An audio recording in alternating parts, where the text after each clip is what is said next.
बिस्मिल्लाहिर्रहमानिर्रहीम।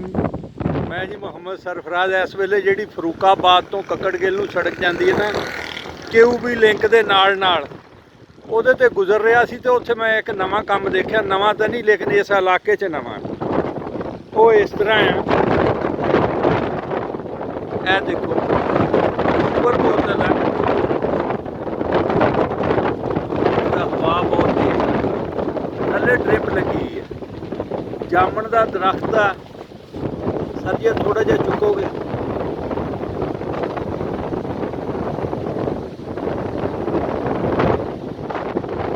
उन्होंने थोड़ी की स्पीड हुण दिखाने नहीं की है।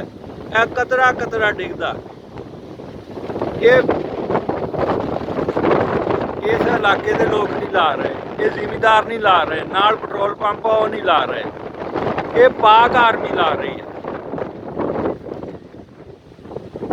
कई लोग जेडे ना भौंकदे बहुत आ कुत्ते वांगू, वो मर गया डुब गया चुकन आर्मी वाले, हिफाजत करन आर्मी वाले। और जेडे साले कहंदे आ बार्डरां दे काम आ, उन्होंने बंदा पूछे हुण तुहाडे खेतां 'च दरख्त लाना आर्मी का काम आ? आर्मी दरख्त भी ला रही, फिर उन्होंने ड्रिपां ला रही आ, डॉक्टरां वाला काम कर रही आ। वो नौजवान काम कर रहे हैं जी। पाकिस्तान जिंदाबाद, अफवाज पाकिस्तान पाइंदाबाद।